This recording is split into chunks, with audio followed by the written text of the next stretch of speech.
तो guys welcome to our YouTube channel. Guys फिर से आपका अपने इस परिवार में स्वागत है। गाइज जैसा आप सभी को पता है, आपके भर्ती परीक्षा को लेकर री एग्ज़ाम, ठीक है, री एग्ज़ाम जब से आपने पेपर दिया है तब से री एग्ज़ाम की मांग आप कर रहे हैं, ठीक है। तो सवाल उठता है कि री एग्ज़ाम होगा या फिर नहीं होगा। देखिए चीज़ें क्या होता है, घर पे बैठने से या बोलने से बातें नहीं बनती है, या फिर आप 50 प्रकार के ग्रुप बना लीजिए, ठीक है। कम से कम अब तक आपके पास 1000 ग्रुप हो गए होंगे, ठीक है, जब से आपका पेपर कंडक्ट हुआ है। 1000 से ज़्यादा हर कोई अलग अलग तरीके से प्रयास कर रहा है, हालांकि करना भी चाहिए प्रयास अपने स्तर से, बट सही दिशा में एक ही साथ प्रयास नहीं कर पा रहे हैं। जैसे कि फर्स्ट टाइम 11 को जब पता चलता है 11 को जब पता चलता है कि हमारा पेपर आउट ऑफ सिलेबस आया, तो उसी समय क्या करना चाहिए, तत्काल रूप से डिसीजन लिया गया, रात को ही डिसीजन लिया गया, हम सभी लोगों के द्वारा, 3-4 लोगों के द्वारा, ठीक है, छोटे छोटे लोगों के द्वारा लिया गया। बट जो पर्टिकुलर इसी चीज़ को लेकर तैयारी करवाता था दिन रात, ठीक है, 24 घंटे मैराथन चलते थे, उन्होंने इस चीज़ को लेकर संज्ञान में लिया ही नहीं कि भाई स्टूडेंट की समस्या है। अगर वो लोग उसी समय एक्टिव हुए होते, ठीक है, ट्विटर वाली हम बात कर रहे हैं, उस समय तो ये लोग बोले ही नहीं कि ट्विटर कैंपेन है, एक ही टैग को प्रॉपर तरीके से सभी लोग ट्वीट करें, खुद बच्चे से करवाएं। अब भाई जिनके पास संख्या है ज़्यादा, तो एक ही साथ ट्वीट करते तो बात बन जाती मीन्स कि ऐसा नहीं है कि ट्रेंड में नहीं आया था, ट्रेंड में आया था उस दिन, ठीक है। 12 तारीख को जब ट्विटर कैंपेनिंग था तो ट्रेंड में आया था, बट कुछ ही मिनट के लिए आया था, 2-4 मिनट के लिए आया था, फिर हट गया, वो ट्रेंड से हट गया, ठीक है। वो भी 5000 ट्वीट हुए थे, ज़्यादा नहीं, 5000 ही ट्वीट हुए थे, 5000 ही ट्वीट में ट्रेंड में आ गया था। सोचने वाली बात है, 5000 ही में ट्वीट आ गया। अगर यहीं पे एक ही साथ 40,000 ट्वीट होते तो नंबर 2, नंबर 3, नंबर फर्स्ट तक पहुंच सकता था ट्रेंडिंग में। जब ये ट्रेंड में आता तो आपकी बातें सब लोग देखते भाई कि समस्या क्या है, ट्रेंड क्यों कर रहा है, ये टैग ट्रेंड क्यों कर रहा है, हर कोई देखता है। और ट्विटर अकाउंट सभी के पास होता है, हर एक लोगों के पास। माननीय मुख्यमंत्री जी खुद एक्टिव रहते हैं कि भाई ट्विटर पे क्या चल रहा है, सचिव खुद एक्टिव रहते हैं कि क्या चल रहा है, क्योंकि ये एक प्रकार का डिजिटल मीडिया है जहाँ पे आप अपनी बात रख पाते हो, ठीक है, स्वतंत्र तरीके से, कोई दिक्कत यहाँ पे नहीं होती है। तो ये काम नहीं हुआ, इसलिए अब तक कोई रिस्पांस हमें नहीं मिला, ये फेल हो गया।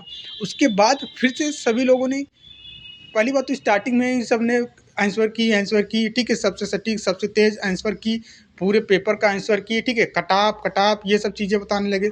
उसके बाद 13 तारीख को क्या हुआ, 13 तारीख को कोई अलग बता रहा है, मेरे ऊपर सवाल नहीं कर सकते हो, मैंने 65 नंबर में से 65 फंसा दिया, मैंने 60 में से 60 फंसा दिया, ठीक है, मैंने मेल कर दिया है, ठीक है, मेल करने ये कर दिया, मैंने वो कर दिया, दुनिया भर की चीज़ें होने लगी, ठीक है। ग्रुप बना रहा है, कोई कोई कोर्ट केस करने के लिए तैयार हो गया, कोई क्या करने के लिए तैयार हो गया, ये चीज़ें हो गया। उसके बाद यहाँ पे अब क्या हुआ, अब संविदा और फ्रेशर कैंडिडेट में आपस में लड़ाई हो गई, क्योंकि कुछ यूट्यूबरों ने, ठीक है, कुछ क्या, बहुत सारे यूट्यूबर खुद टीचर बोल दिए कि संविदा को फ़ायदा है, फ्रेशर को घाटा है, इस पेपर से संविदा को फ़ायदा है, फ्रेशर को घाटा है, ठीक है। खुद ये लोग लड़ा रहे हैं, संविदा और फ्रेशर को यही लोग लड़ाने का काम कर रहे हैं कि संविदा का फ़ायदा हो जाएगा, संविदा का सिलेक्शन हो जाएगा, फ्रेशर का नहीं रहेगा, ये बात हो गई। जबकि सच्चाई यही है कि आउट ऑफ सिलेबस आने से किसी का फ़ायदा या नुकसान नहीं है, ठीक है। सबको एक समान तरीके से यहाँ पे तौल दिया गया है। ये मत सोचिए कि फ्रेशर वाले कैंडिडेट कम नंबर लेके आए हैं, 30-35 नंबर तक नहीं लेके आ पाए, ये मत सोचिए, वो भी 30-35 नंबर तक ही लेके आए हैं, ठीक है। और जो भी आप लोग फ्रेशर वाले हैं, आप लोग ये मत सोचो कि पूरी की पूरी 5000 में से पूरी की पूरे संविदा वाले ही बहन लेके जाएंगे नौकरी, नहीं, ऐसा कुछ भी नहीं है। संविदा वालों की संख्या कितनी होगी, 1500 से 2000 की संख्या होगी, बाकी 3000 तो आप लोग फ्रेशर में हो ना, लड़िए, इसमें कोई दिक्कत नहीं है। तो आपस में क्यों लड़ रहे हो, आप कंपटीशन में लड़िए, लेकिन आपस में ये मत लड़ो कि तुम्हारा फ़ायदा हमारा फ़ायदा ये है वो, ऐसा करने से कोई फ़ायदा नहीं है, किसी को नहीं फ़ायदा है। इन्होंने संविदा पे नौकरी किया है तो भाई मेहनत किया है ना, रात दिन, कोई ड्यूटी में, ठंड में, इन सब चीज़ को लेकर आप तो पढ़ाई कर रहे थे, लेकिन ये तो नौकरी कर रहे हैं, साल में 3 नंबर तो उनको तो मिलेगा ही मिलेगा। इसमें आप ना तो उनका कसूर है ना आपका कसूर है, ठीक है। नौकरी की वजह से इन्होंने पढ़ाई नहीं कर पाया, जिसकी वजह से आपके इक्वल नंबर नहीं लेके आए। ये मत सोचो कि हम ये संविदा बहन हैं और आपने 40 लेके आया तो इनका भी 40 होगा, नहीं भैया, इनका 40 नहीं हो रहा है, ठीक है। ये तो आपके इक्वल आ रहे हैं, अपने मेहनत के दम पे आ रहे हैं कि इन्होंने काम किया है, ठीक है। तो इसलिए आपस में मतभेद मत करो। और फ्रेशर वालों, आप लोग इन चीज़ों से लेकर और संविदा वाले जो चीज़ है, जो संविदा वाली बहन है, ठीक है, जो संविदा वाली बहन है, आप लोग मत डरो कि ये हमारी फ्रेशर वाली जो बहन है हमें हमारा अधिकार छीन रही हैं। इनका कोई हक नहीं बनता कि आपका अधिकार छीन लेंगे, ठीक है। आपने काम किया है, ठीक है, आपने काम किया है तो आपको उसका रिजल्ट मिलेगा, ठीक है। आपने ड्यूटी किया है तो इन्होंने भी रात दिन एक करके पढ़ाई किया है, ठीक है। गलती किसी का नहीं है, गलती सिर्फ सिर्फ आयोग की तरफ से हुआ है। तो इस चीज़ को आप लोग आपस में लड़ाई ना करें, ठीक है। और मैं उन टीचरों से बोलना चाहता हूं कि भाई जो लोग आप ज्ञापन के लिए बोलते नहीं हैं, मेल मेल के लिए बोल रहे हैं, तो ज्ञापन का मतलब धरना प्रदर्शन नहीं होता है। अगर आप सोच रहे हो कि ज्ञापन का मतलब धरना प्रदर्शन होता है तो ये आपकी बहुत बड़ी भूल है, ठीक है। ज्ञापन की परिभाषा क्या होता है? ज्ञापन दो तरीके से दिया जाता है, एक मेल की तरफ से, एक फिजिकल आप फेस टू फेस। जैसे कि यहाँ पे सचिव महोदय जी खड़े रहेंगे, यहाँ पे आप खड़े रहेंगे, जो आपको समस्या है तो आप डायरेक्ट सचिव जी से बताएंगे फेस टू फेस की सर ऐसी ऐसी समस्या है। और मेल से क्या है, ठीक है, मेल से क्या है, मेल आपने भेजा, ठीक है, आपने अपने मोबाइल से मेल भेजा या फिर आपने लैपटॉप से भेजा।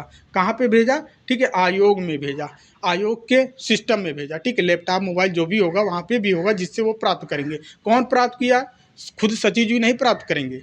ध्यान में समझने की कोशिश करिए, खुद सचिव जी वो मेल प्राप्त नहीं करते हैं। अभी सचिव जी बैठ कर मेल नहीं पढ़ते हैं कि क्या क्या मेल आया है आज का।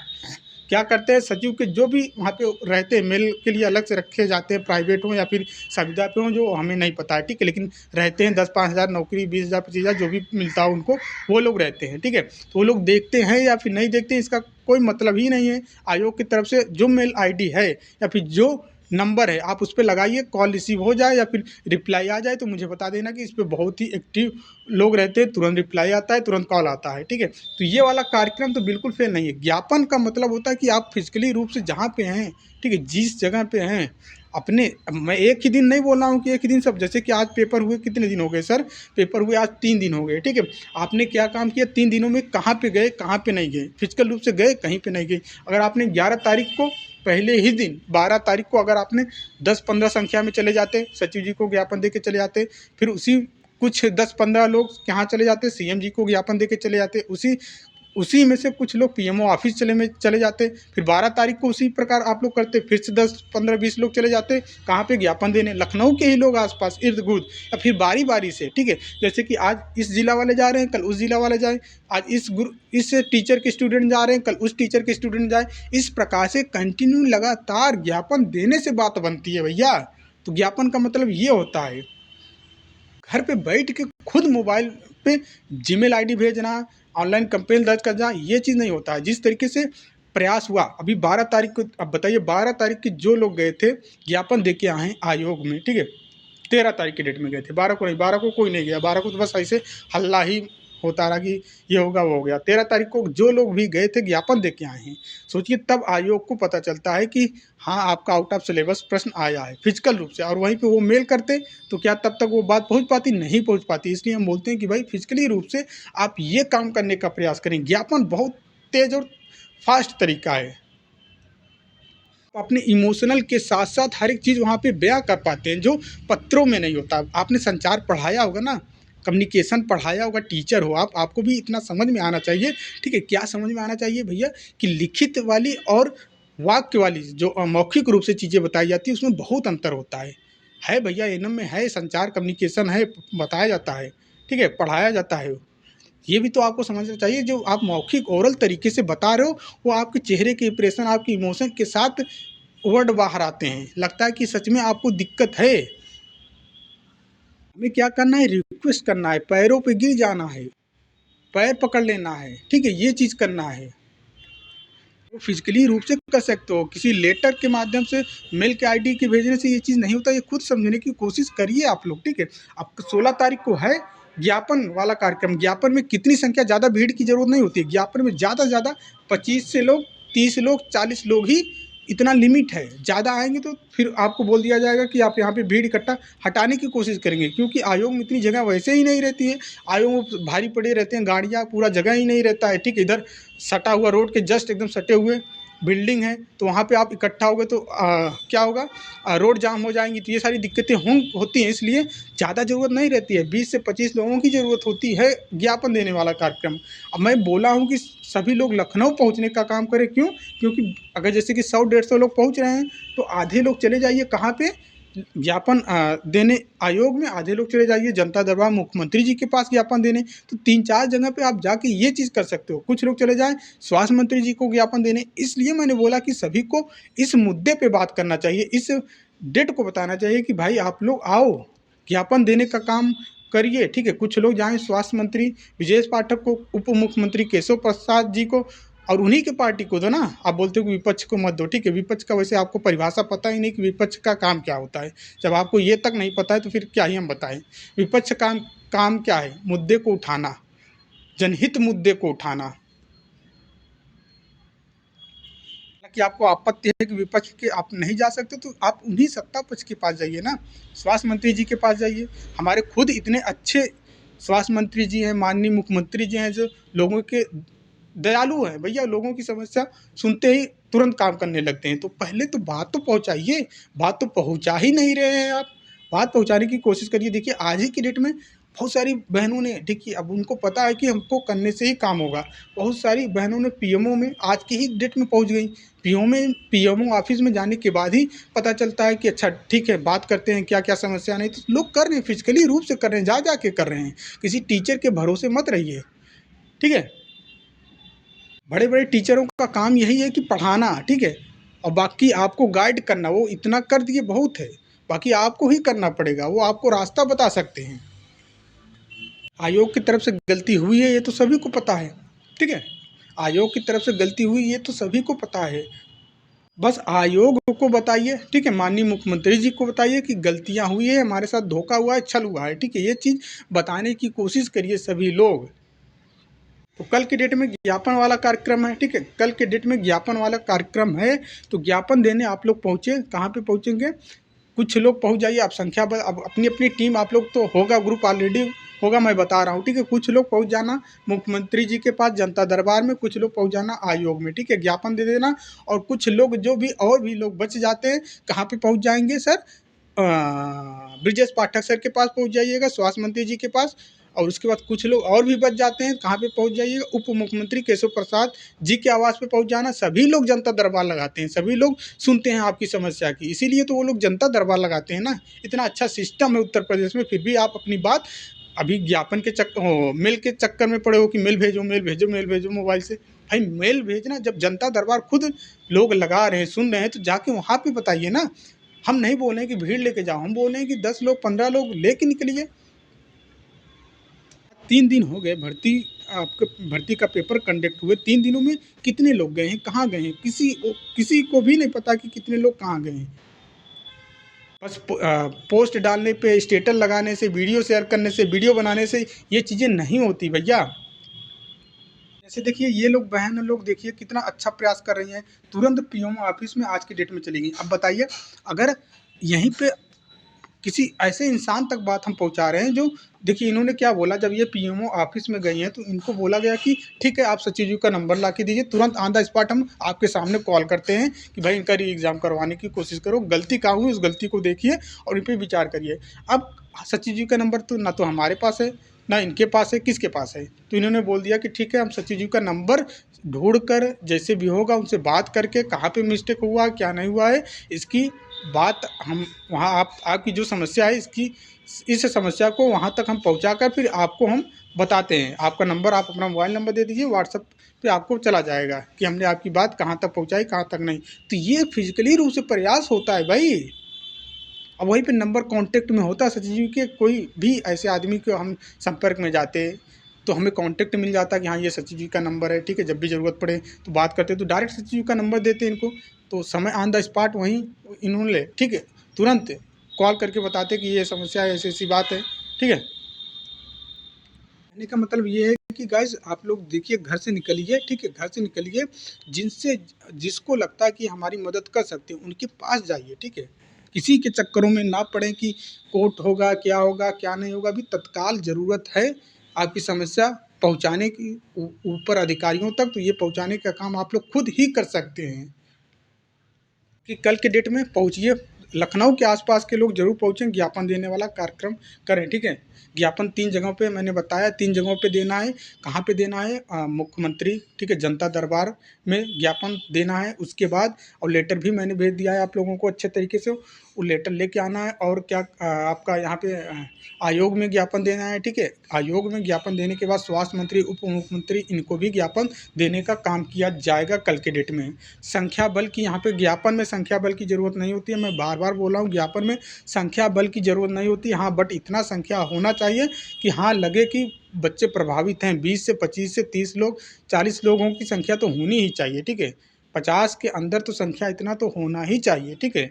अगर 150 बच्चे आ रहे हैं तो तीन भागों में डिवाइड हो जाइए। कुछ लोग चले जाइए आयोग, कुछ लोग चले जाइए जनता दरबार, कुछ लोग चले जाइए स्वास्थ्य मंत्री जी के पास, कुछ लोग चले जाइए उप मुख्यमंत्री के पास। इस प्रकार से अपना डिवाइडेशन करके सभी लोग, और पर डे का काम यही करिए। जैसे कि एक दिन आपने ज्ञापन दे दिया तो इसका मतलब नहीं है कि अब दोबारा हो जाएगा काम, नहीं, दूसरे तीसरे दिन फिर जाइए जब मौका मिल रहा है, जहाँ मौका मिल रहा है, ठीक है। जैसे कि अब लखनऊ आपने ज्ञापन दे दिया तो अपने यहाँ के जो पीएमओ हैं, पीएमओ ऑफिस है, वहाँ पे ज्ञापन देने का कार्यक्रम करें। जहाँ पे जैसे भी हो रहा है वैसे ज्ञापन देने से बात बनती है, अरे फिजिकली रूप से, ना कि भैया हम मेल करते रह जाएं और रिप्लाई ही ना आए, हम ये करते रह जाएं, हम वो करते रह जाएं, तो ऐसा नहीं होता है, ठीक है। अब तरीका बदल गया है, ट्रेंड बदल चुका है, वो ओल्ड ज़माना था, अब नए ज़माने में आप जी रहे हो।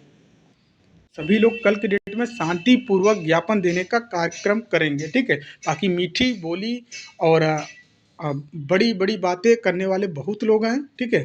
फिजिकली रूप से कोई कुछ नहीं कर सकता है, बस मीठी मीठी बातें, बड़ी बड़ी बातें और ये सब चीज़ें बस फॉर्मेलिटी अदा करने के लिए। अगर करना हो तो सबको, हर कोई कर सकता है। आपका सवाल रहेगा कि सर आप आएंगे? तो बिल्कुल हम आएंगे, आपके सामने आपके बीच में ही रहेंगे। बट ये ज्ञापन वाला कार्यक्रम तो आप ही करेंगे। अगर यहाँ पे एनएम की भर्ती है, महिला की भर्ती है, ठीक है, हम बोल देंगे कि भाई हम आए हैं, आपके साथ में आए हैं, आपके घर के हैं, ये चीज़ है। अगर फिर हमको बोला जाएगा कि भाई यूट्यूबर तो नहीं हो, टीचर तो नहीं हो, आपका क्या करने, भीड़ इकट्ठा, ये सब चीज़ें सवालें होती हैं। बट आना पड़ता है, पहचान छुपा के रहना पड़ता है आप लोगों के साथ, तो ये काम रहेगा, रहेंगे आपके बीच में ही, बट पहचान छुपा के ये काम करनी पड़ती है। ऐसा नहीं है कि ज्ञापन का प्रभाव हमने किया नहीं, ज्ञापन हमने खुद अकेले जा जाके जब ज़रूरत थी, भर्ती निकलवाने के समय, एग्ज़ाम कंडक्ट करवाने के समय, शॉर्ट लिस्टेड आने, जल्द से जल्द एग्ज़ाम हो, शॉर्ट लिस्टेड जल्द से ज़्यादा है, कई बार हमने ज्ञापन वाला कार्यक्रम किया है। अभी आप लोगों को पता तक भी नहीं चला कि सर ने ये काम किया है, ठीक है। हाँ, लोकेशन भले ही हम भेज देते थे कि भाई हम यहाँ पे पहुँचे हैं, इस समय देख लो, ग्रुप में भेजते थे लोकेशन, लाइव लोकेशन, वो भी स्टार्टिंग से जो उनको पता है कि हाँ सर सही बातें बोल रहे हैं, कि सर ने जो कहा है वही चीज़ सही है, बाकी और कोई तरीका नहीं। अगर आप कोर्ट भी जाएंगे, कोर्ट का मतलब है कि 5 साल, ठीक है, 5 साल आपकी भर्ती, 5 साल मिनिमम बता रहे हैं, 5 साल भर्ती अटक जाएगी, वो भी आपके पक्ष में फैसला आएगा या नहीं, इसकी भी कोई गारंटी नहीं है, इसकी भी कोई गारंटी नहीं है। क्योंकि हमने बहुत सहारा लिया है कोर्ट का, हमने बहुत सारी भर्तियों को देखा है भाई। कोर्ट जाने के बाद क्या होता है कि और भी काम बनता, काम बिगड़ जाता है। जैसे कि कोर्ट चले गए, इन्होंने 3 साल फंसा के रख दिया इसी भर्ती में, तो 3 साल मतलब नई भर्ती भी नहीं आएगी। अब पुरानी भर्ती कंप्लीट होती है तभी नई भर्ती आती है, क्योंकि वो वैकेंसी का डाटा एकत्र नहीं हो पाता है कि भाई कितनों ने ज्वाइनिंग किया, कितने सीटें खाली हैं, कितने क्या हैं, ये सब चीज़ें डाटा इकट्ठा करने में दिक्कत हो जाती है उनको। इसलिए नई भर्ती तब तक रुकी रहती है जब तक पुरानी भर्ती। अच्छा, आप बोलोगे काम रुक जाता है, तो काम कभी नहीं रुकता है स्वास्थ्य विभाग का, ठीक है। इतने आउटसोर्स पे नौकरी हैं, इतने संविदा पे हैं, इतने ये सब भर लिए जाते हैं तब तक, जब तक नई रिक्तियाँ नई बहाली नहीं आ जाती परमानेंट, ठीक है। अब बताइए, आयुर्वेदिक फार्मासिस्ट की भर्ती आई थी 2024 में, आपकी भर्ती सबसे पहले 2024 की सबसे पहले भर्ती थी, ठीक है। किस उद्देश्य से निकाला गया था? पद खाली होंगे तभी तो निकाला गया था। अब ऐसा नहीं है कि अब वो भर्ती कोर्ट में अटकी हुई है, अब वो भर्ती कोर्ट में अटकी है तो क्या रुक जा रहा है? स्वास्थ्य विभाग का काम रुक रहा है? नहीं रुक रहा है ना, काम तो हो ही रहा है ना। आयुर्वेदिक जो भी बहाली आई थी, 1000 पदों पर भर्ती आई थी, तो उनकी वजह से तो काम रुक रहा नहीं है, काम तो हो ही रहा है। लेकिन भर्ती अलग से फंस गई है, किस वजह से? क्योंकि कोर्ट केस हो गया है। Junior engineer, civil junior engineer की भर्ती आती है, ठीक है, उस पर भी कोर्ट केस हुआ है। डिप्लोमा इस सब चीज़ को लेकर केस हुआ, भर्ती फंस गई वहीं पे। कि भाई ये क्या हो गया, पद रिक्त बढ़ गए, ये क्या हो गया, रिक्त भी पदों की भी संख्या बढ़ा दी गई, लेकिन कोई प्रोसेस नहीं हुआ, अभी तक शॉर्ट लिस्टेड नहीं हुआ, एग्जाम नहीं हुआ, कुछ नहीं हुआ, भर्ती वहीं के वहीं ऐसे पड़ी हुई है। भर्ती निकले 1 साल से ज़्यादा, लगभग 1.5 साल हो गए हैं, अभी तक शॉर्ट लिस्टेड, कब एग्ज़ाम होगा, कब क्या होगा, इसका कोई अता पता नहीं इन दोनों भर्तियों का। ठीक है, ऐसे कई सारी भर्तियों के एग्जाम्पल हैं जो कोर्ट में जाने के बाद नई भर्तियों पे भी प्रभाव पड़ता है, और ऑलरेडी जो भर्ती है वो तो रुकी ही रहती है। ठीक है, जैसे कि अभी बिहार में आप लोग ने देखा 2023 में भर्ती आई थी, 2023, अब ये 2026 चल रहा है। 2023 में लास्ट भर्ती इन्होंने 10,000 भर्ती दिया था, परमानेंट बीटीएससी एनएम का, लेकिन उसका रिजल्ट इन्होंने 6 महीने के भीतर जो एग्ज़ाम कंडक्ट करवाया, रिजल्ट किया, ज्वाइनिंग के समय कोर्ट केस हुआ, ज्वाइनिंग के समय जब कोर्ट केस हुआ तो वो भर्ती फिर 2 साल खिंची, 2 साल खिंची, 2 साल उसका फैसला आने में लग गया, 2 साल तक चला मैटर, उसके बाद अब तक नई भर्ती नहीं आई। आ जाती, जो लोग अभी कोर्स भी बेच रहे हैं उसके नाम पे कि बीटीएससी 15,000 नई रिक्त पद खाली, जल्दी बहाली, ठीक है, कोर्स लेके पढ़िए, लोग बेच भी रहे हैं। तो कोर्ट में जाने का मतलब वो भर्ती ऑलरेडी जो आई हुई है उस पर प्रभाव तो पड़ता ही पड़ता है, साथ ही में नई बहाली पे भी प्रभाव पड़ता है, वो भी रुक जाती है, अस्थायी रूप से रुक जाती है कि भाई जब तक मामला क्लियर नहीं होगा तब तक आगे की प्रोसेस नहीं हो सकते हैं। कहते हैं चीज़ें आप समझ गए होंगे, ठीक है, और अब कल की डेट में आप लोग आएंगे, ठीक है, हम आप लोगों से मिलेंगे, बट वही चीज़ है ना कि हम पहचान से वाकिफ़ नहीं रहेंगे भाई, हम आपके सामने नहीं आएंगे, लेकिन आपकी मदद करते रहेंगे, आपको गाइडेंस करते रहेंगे उसी जगह रह के। ठीक है, ज्ञापन वाला कार्यक्रम करना पड़ेगा और शांतिपूर्वक ज्ञापन देना होगा। ठीक है, ज्ञापन देते हैं 2-3 दिन तक और देते हैं ज्ञापन, फिर आगे का प्रोसेस जरूर जब बात ऊपर तक पहुंचेगी ना, जब आप मुख्यमंत्री तक बात पहुंचा देंगे, स्वास्थ्य मंत्री जी तक पहुंचा देंगे, ठीक है, आयोग तक पहुंचा देंगे, तभी तो भैया आपके बारे में सोचा जाएगा, क्या करना होगा क्या नहीं करना होगा, तभी तो निर्णय लिया जाएगा। ऐसे में कैसे कौन क्या निर्णय ले, जब पता ही नहीं है किसको कि क्या चल रहा है क्या नहीं। खाली यूट्यूब पे वीडियो बनाने से थोड़ी उन लोगों को बात, जैसे आपने भी देख लिया कि यूट्यूब पे सर ने वीडियो बना दिया, फलाने सर धमकाने सर सभी लोगों ने बना दिया, तो ये इसका मतलब नहीं है कि आपकी वीडियो आयोग अब देख लेंगे कि हाँ सर ये बता रहे हैं तो समस्या है, चलिए इन पे काम करते, तो ऐसा नहीं होता है। उन तक पहुंचाने से, रिक्वेस्ट करने से बात बनती है। ठीक है, इमोशन के साथ फिर जाके वहाँ पे फेस टू फेस बात करना पड़ता है, चेहरे का हाव भाव लगना चाहिए कि आप परेशान हैं, हताश हैं, आपने वो आपके आँख में आंसू वो झलक रहे हैं, कि आंसू बयां कर रहे हैं कि आपने इस भर्ती को लेकर बहुत सारी मेहनत किया है, रात दिन एक करके पढ़ाई किया है। ठीक है, और ये पत्रों में मेल में नहीं बताया जा सकता है, तो इसको बोलते हैं ज्ञापन, यही ज्ञापन की परिभाषा है फिजिकली रूप से जो आप ज्ञापन देते हैं। उम्मीद करते हैं चीज़ें आप समझ गए होंगे, तो मिलते हैं नेक्स्ट वीडियो में, तब तक के लिए जय हिंद, जय भारत।